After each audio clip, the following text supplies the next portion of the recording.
সাম্প্রতিক বছরগুলোতে চীন তার আন্তর্জাতিক কূটনীতিকে করেছে আরো আক্রমণাত্মক, আরো বিস্তৃত, আরো প্রভাবী।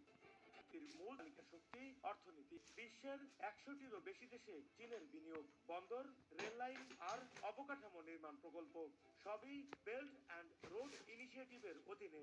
লক্ষ্য নতুন বাণিজ্য পথ তৈরি করা এবং সেই সাথে বাড়ানো রাজনৈতিক প্রভাব।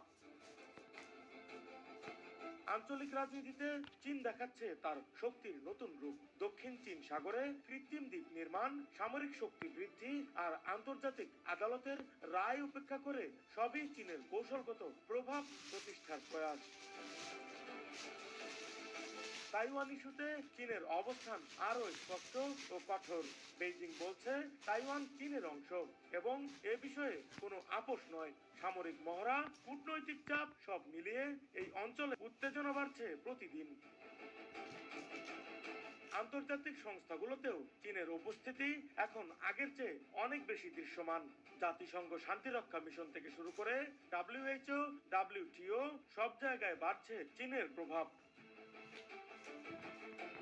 সফট পাওয়ার বা সংস্কৃতির কূটনীতিতেও গুরুত্ব দিচ্ছে চীন। কনফুসিয়াস ইনস্টিটিউট, ভাষা শিক্ষা এবং মিডিয়া প্রচারণার মাধ্যমে বিশ্বের বিভিন্ন দেশে নিজেদের ভাবমূর্তি শক্তিশালী করছে তারা।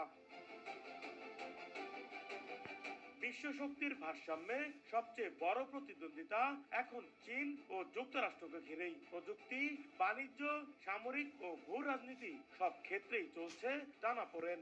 চীন চাইছে বহুমেরু বিশ্ব ব্যবস্থা আর যুক্তরাষ্ট্র চেষ্টা করছে নিজের নেতৃত্ব ধরে রাখতে।